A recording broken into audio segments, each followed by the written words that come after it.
Again, today, this is about unity, and we are here for a unified message. Second chance should be available for every man and every woman. Second chance should be something that is not for those that are wealthy enough to afford the best attorneys. Second chance is something that is a law of the land. That's right. Come on. Now, President Barack Obama signed into law the Second Chance Act. The organizer of this event, Dr. James Hall, has given us the numbers which I can never remember. I'm going to just tell the truth. What's the number, Dr. Hall? Second Chance Act, what's the number? 1593. Senate Bill? Senate Bill 1593. Senate Bill 1593 is the Second Chance Act signed into law by the President of these United States of America. That says that ex-offenders coming out of prison have the rightful opportunity to reestablish their lives, to gain employment, and to reunify with their families. Does anybody in this crowd disagree with that? Okay, this is why we are here today. I am so honored to be joined by one of my mentors in this life, who was in the legislature and a community activist when I was working in the community alongside, long before I thought about politics. The Honorable Senator Donzella James. Senator James, would you please? All right.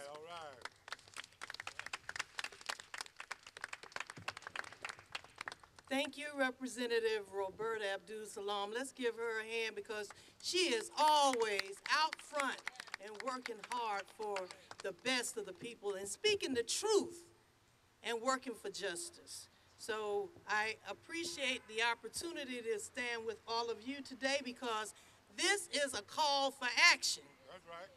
And we are here to call on all the legislators in the House and the Senate of Georgia to say that we need to have a second chance for ex-offenders.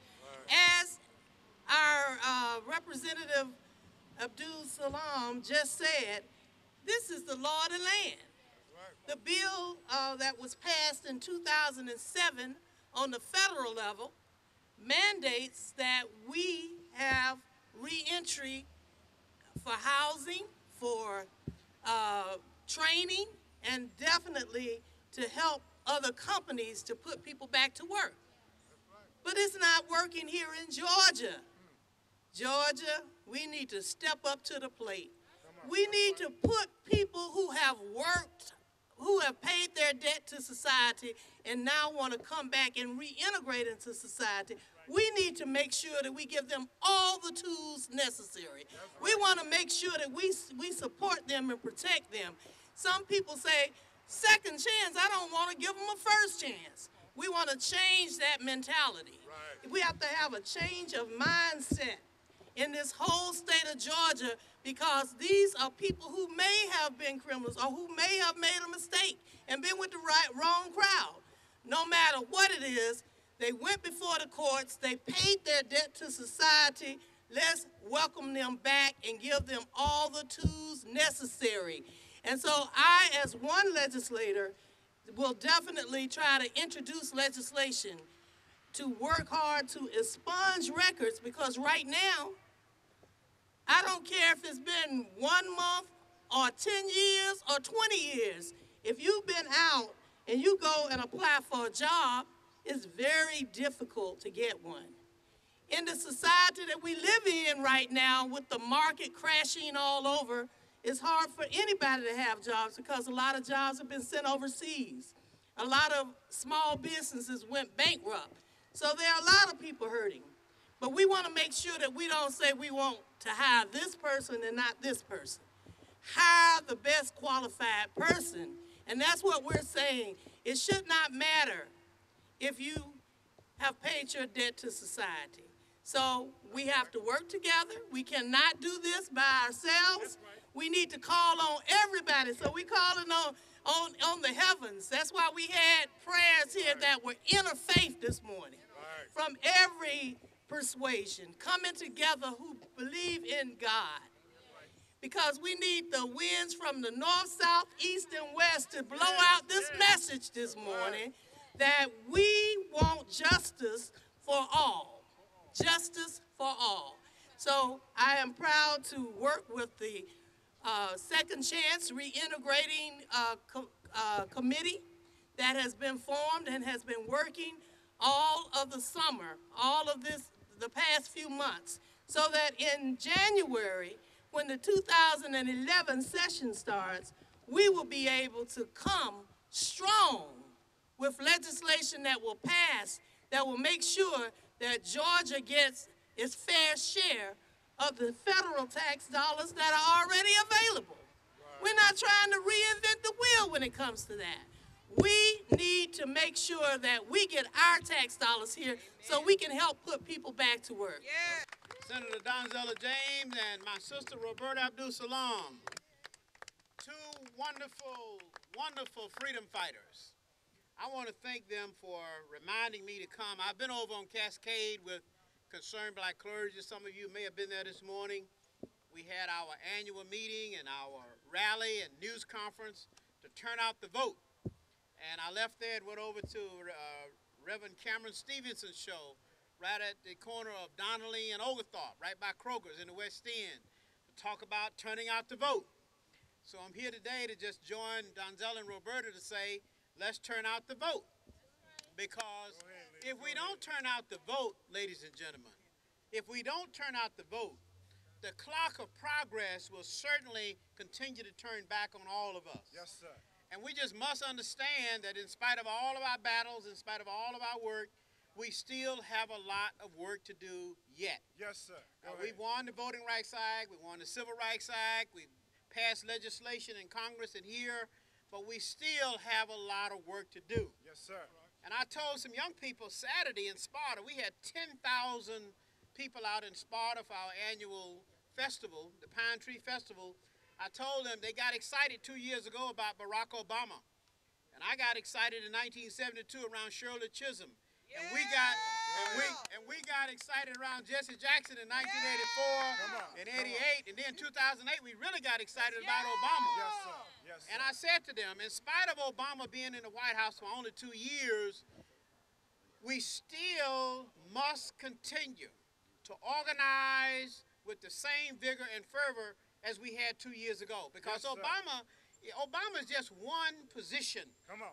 We have to win the governor's office here. Yes, sir. We have to win the lieutenant governor, Yes, Secretary sir. of State, Labor Commission, Yeah. Public Come on. Service Come on. Commission, Come on, Come on. Tyra. Agriculture Commission, Attorney General. All of these sir. positions are just as important as the presidency. Yes, Come on, sir. lady. Agriculture. Come on. Because these two women right here, in the House and in the Senate with me, they will pass laws that will impact your lives in a unique way, more so than the president will ever. Come on, lady. Come on. The laws that we pass here will touch you in a way that all of the Congress and all of the presidents, all of those efforts of Washington will not even come close to. Yes, sir. The laws that we pass here, the policies from this state, the actions of your governor, and those in the legislature will impact you more than what happens in Congress Teach, or the lady. White Teach. House. So Teach, that's lady. why we're running all over the state. That's why you see me dressed so casually.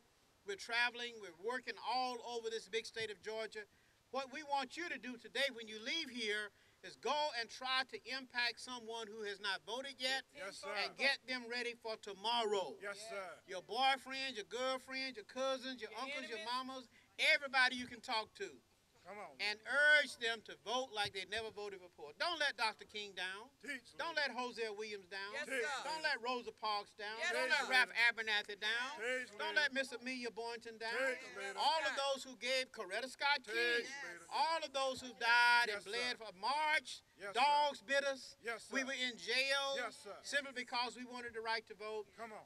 Those are the shoulders we stand on, children. Yes, lady. So we have got to leave here today and be fired up Fired and up. ready to get our people out Go ahead. tomorrow by 7 p.m. So I just want to thank Roberta for reminding me, having Donzella here. Donzella is the best senator we have, and Amen. Roberta is the best representative we have. sir. Oh, no.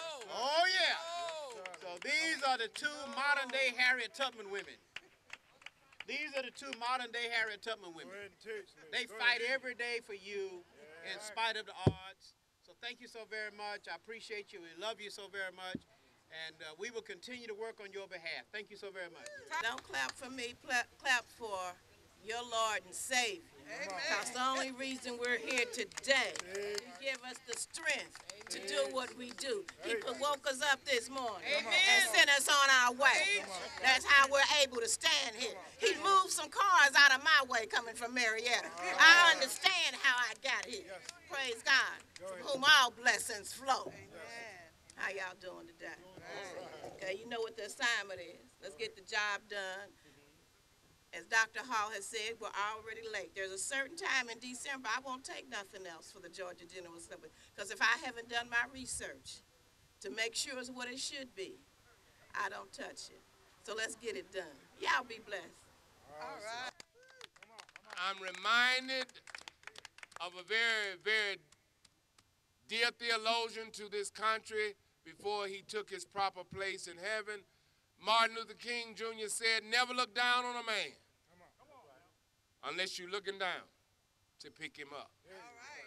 Everybody's not perfect, ladies and gentlemen, but we can make a difference if we stop backbiting, if we stop being deceitful, because this is not about money. Second chance is not about money. You know, David, Congressman Danny Davis of the 7th Congressional District, out of the state of Illinois, winning the well in '05, and it took him 2 years to get the second chance bill passed. But he didn't do it by himself because it was said to him by the Republicans, we didn't give him the first chance and we're not going to give him the second one. But Congressman Davis was so steadfast. He got 93 people of the United States Congress to stand with him and co-sign and co-author that bill. And on April the 7th, 2007, in Washington, D.C., that bill was passed into law. So every man and every woman, every creed, every color, has a second chance. But always remember, ladies and gentlemen, that the states themselves don't always react to what the federal government says, because we are not bound by the federal Constitution, we're bound by the Constitution of this state. So what we have to do, we have to elect officials that's going to stand steadfast with us and say what's right for one color is right for another. What's right for the rich is right for the poor. What's right for the disadvantaged is right for the disillusioned. Yes, sir. I'm saying today it don't have to be the Honorable Louis Farrakhan. It's us as men to stand together and think like men and not like babies. Yes, sir. We must recognize authority. Come on. Authority is bound in the mental aspects of a man's life. Absolutely. There's no difference when a man straighten up his back and know where he's going. Come on. There's no difference in a Muslim than a Christian. Come on. You just got to be a man. Come on.